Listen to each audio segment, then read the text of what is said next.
Are there ways to become a better magician?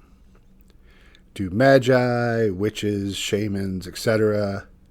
train in order to do their work? Yes. Yes, they do. And this is how we do it in Emergent Magick.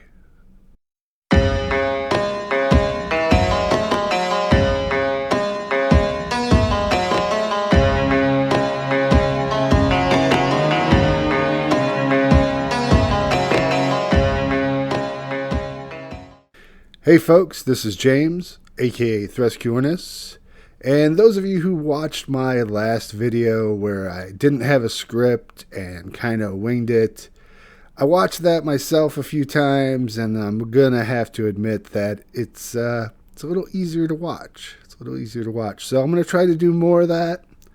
I do have a script here today, but I'm gonna try to wing as much of this as possible, and hopefully I'll still be able to sneak in all the things that I wanted to say. When we wrote the Emergent Magick book, we had a lot of hard questions to ask ourselves. Like, who is this book even for? Did we want to make a book that was for people who already knew a bit about magic? Or were we writing a book for people who really have never been exposed to that kind of material? And of course, we want to do both, but that's never really great as a compromise. And the one thing we did decide was that we wanted this book to be accessible for the people that we were meeting and the people that we were interacting with. Here I'm talking about, the people we were meeting at festivals, people we were meeting at concerts, the people in the art scene, folks who had some kind of exposure to the occult, had an interest in it, but had yet to take the deep dive. So we had to ask ourselves, do we want to include a course of magical training? A lot of people have made some. Many of them are pretty good. Did we need to reinvent the wheel? We knew right away that it wasn't going to be a pass-fail thing. This was not going to be a requirement for you to become a member of the Order of Emergent Magi or anything else. It wasn't going to be our test for people to see if they were good enough to do magic with us. So, with those folks that I mentioned before in mind, we thought, yeah, maybe they could use some exposure to this kind of course in magical training, and that's how Liber F was born. So before I go any further, I'm guessing that a few of you have no idea what I'm talking about. So yes, it's history time. How do you become a magi? And when I say magi, of course, I also mean witches and shamans, etc., any kind of magical practitioner. Well, for most of human history, that meant learning it from someone else, having some sort of apprenticeship where this knowledge was passed down from. Starting in antiquity, temples and spiritual groups would start providing training for the initiates, initiation in of itself. And from what I've been able to find, there isn't really much detail on these instruction that was given to initiates because, well, they were guarded secrets. So we probably will never know what someone who was a novitiate for the Dionysian cult actually went through. Then we had the explosion of magical thought in late antiquity, and these things started getting codified, particularly with the Hermetics. And they had a certain style on how they trained people, or at least a certain style for their literature, which were often written in the form of a dialogue between a master and a student. The book I mentioned last time, Conversations in the House of Life, is a perfect example. And I think they did it this way because they were just breaking out of the oral tradition. It was just, writing was still a rare thing. So that was how they were used to learning, and that's how they wrote it down. Freemasonry started in the medieval period, but during that time it was rather small and isolated. So we don't know much about magical culture during the Middle Ages. We do know that some of it consisted of churchmen passing around grimoires. The Freemasons eventually did become a big deal around the 16th century. And they had a course of pseudo-magical training for people joining those groups. And I say pseudo-magical because a lot of Freemasons at the time would tell you that they were promoting rationalism. This was not magic. Now, some people say they wrote it that way because they didn't want to get persecuted. And that may be true. But I'm also going to have to say, if you're saying that, if you're making that claim that they were avoiding persecution, you're going to have to provide some evidence for that. And I really haven't seen a lot of it. It's from the Freemasons that modern magical orders take their template for their magical training. Is this a good idea? I don't know. I mean, our public schools are modeled off a template from Victorian factory schools, and that doesn't seem to be working out very well. Though I have to admit that even Lever F, our own training, does borrow from those Golden Dawn, Thelema, Chaos Magic templates. It's during the Victorian era that meditation becomes a standard way for magicians to advance in their art. While it started as a thing orders of ceremonial magicians use, it's become thoroughly ingrained in other magical systems, which isn't surprising since most of them have roots in that Golden Dawn Thelemic current. It is worth noting that Aleister Crowley directly appropriated Hindu practices, and what that means for us as Magi and what can be done to rectify the situation is an ongoing debate. What we don't have is much evidence that Western magicians valued meditation in antiquity and through the Middle Ages. That's if you have a narrow view of what meditation is. When you say the word meditation to most people, they instantly think about Eastern practices, Buddhism and yoga. And there's a good reason for that, as it remains the main focus of those traditions. They are masters of meditation. So much so that the word meditation has pretty much become synonymous with those practices. But if you widen your view and see that any internal mental activity focused on producing altered states of consciousness is, in essence, meditation, then you see where meditation is a universal. Drumming can be a form of meditation. And that's a practice that cuts across all cultures and comes to us from prehistory. In antiquity, in the Middle Ages, prayer would have been the form of meditation that was often prescribed. Now, this is my own speculation, but I do believe that meditation was practiced by ancient people in the West, though, like I said, there's not much evidence for it.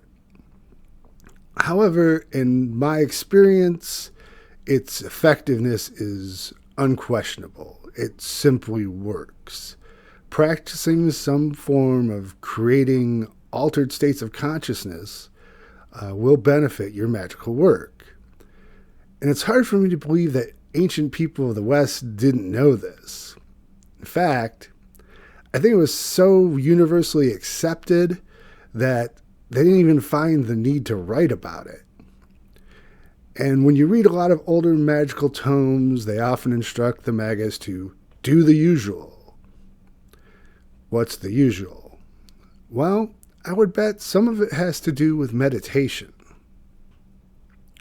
which is why LibreF focuses on meditation, just like most other programs of its type.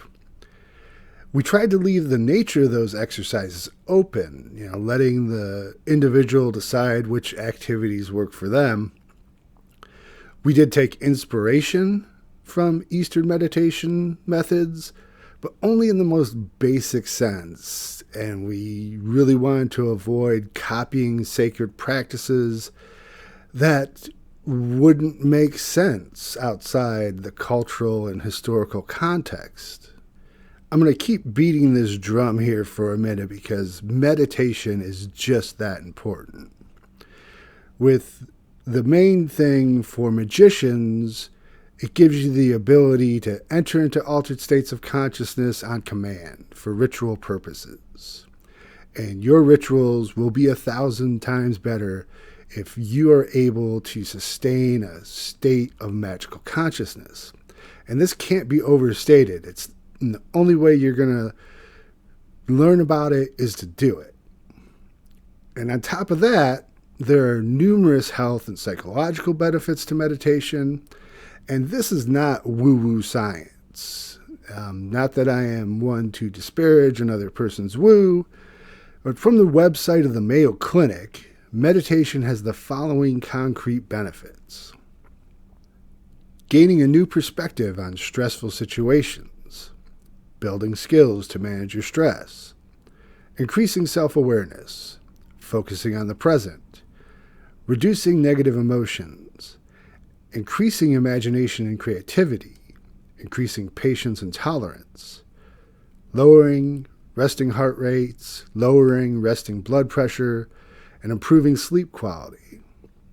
And on top of that, there are strong indicators that it may help people manage symptoms from conditions such as anxiety, asthma, cancer, chronic pain, depression, heart disease, high blood pressure, sleep problems, and tension headaches. Of all the advice that I've given to people over the years, the one thing I can say without reservation is make meditation a part of your daily life. Our insistence that meditation was going to be a core part of our training program led us to another problem, which was, how did we make this something that was specifically oriented towards emergent magic? More to the point, how do we make this something that was for groups, which is a main focus of EMK, instead of the usual solitary nature of meditation? To that end, I think we succeeded to a limited extent. And we start out by recommending that you begin your course of LibreF with a group of like-minded individuals. Do it with some friends. Go through it together. Share your successes and your difficulties. Help keep each other accountable for doing the work. And that's why we chose rhythm instrument as the first form of meditation to practice, as it's something that's even better done with a group, and it's a great way to bond before moving on to a bunch of people sitting in a room with their eyes closed. Another exercise in LibreF is visualization, and that's the ability to picture things in your mind for a sustained period. And that also can include sensations of smell, sound, tactile sensations. You want to be able to evoke all of those feelings. And you'll find that people tell you that visualization is important for a lot of different reasons and that it's necessary for magic, and most of those are speculative.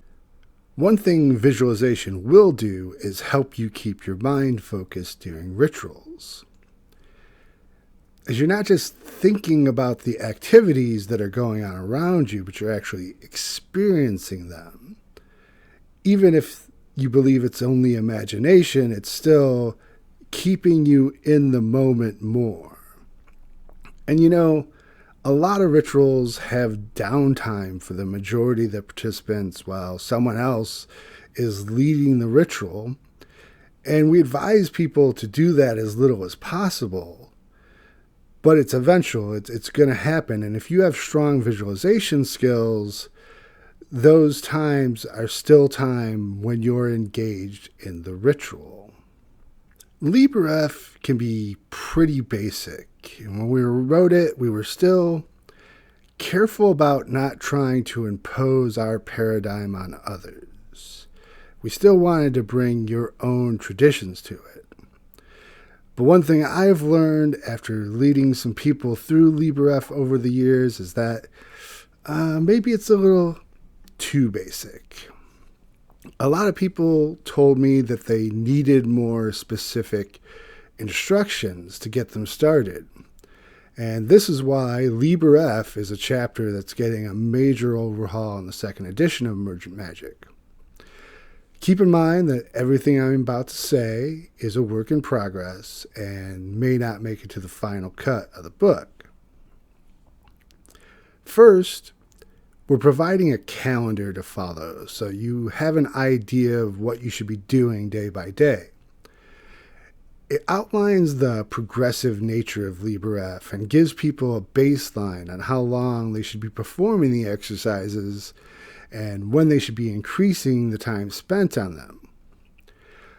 It also goes further into designing your own rituals and the purpose of those rituals and giving guidance that helps you start building a coherent tradition of your own right from the start. We realized that many of us at the start of our magical career spent a lot of time on creating or acquiring our own magical tools. And here I admit I took some inspiration from Donald Michael Craig's excellent book, Modern Magic, and we've added some projects that you should be working on during LibreF. We keep it a little more open than Donald Michael Craig did, and allowing for the creation of tools that are outside of the ceremonial magical tradition, and people are able to pick what might be a better fit for them. The last thing I want to talk about is one specific exercise that's somewhat unique to LibreF, the Citadel of Emergent Magick.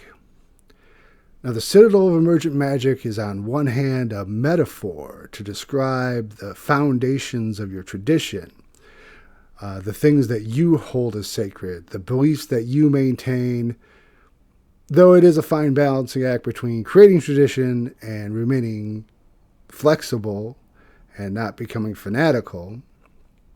Always remember that change is good. But these are the things that you hold at your core. That's your citadel of emergent magic.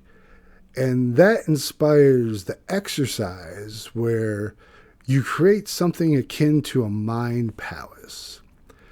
Focused meditation / visualization, where you create a physical place in your mind and stock it with artifacts that have symbolic significance in your own tradition. It's a place of retreat. It's a place you can go to for performing internal magic.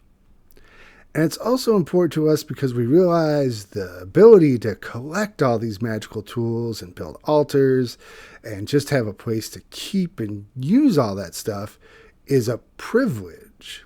A lot of people simply don't have access to those kind of resources.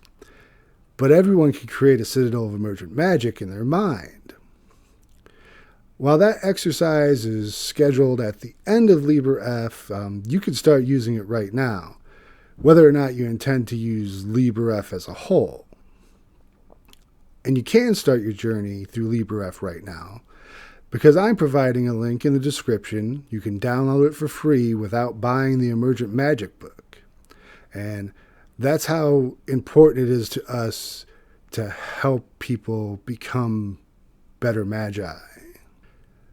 Which brings me to an announcement. Starting in January of next year, I'll be offering to guide people through LibreF in weekly online video chats. So you can make becoming a better magician part of your New Year's resolution. It'll be available for people who make a monthly donation of $30 or more to our Ko-Fi. But here's a hint. I don't care if you just subscribe to the Ko-Fi for 6 months so you can participate in LibreF. I don't care if you have to cancel it because you're dropping out of the program. It's not going to hurt my feelings. I would like to know how many people out there are interested in this course and what they'd like to see. Let's see. Scarlet, Ibis, Apothecary. I'm in the process right now of setting up sales on Ko-Fi so I can kind of keep things all in one place. So there will no longer be a dedicated Scarlet Ibis store, but you can still buy all of our products. I'm just finishing off a batch of Abramelon oil, and I'll have that up in the store soon. As always, please like and subscribe. We also have a Redbubble store where you can get t-shirts and journals and phone cases and towels. Just about anything you can print on, they make it. Thank you for watching to the end. I feel like this video was a little jumbled, but we'll see you next time.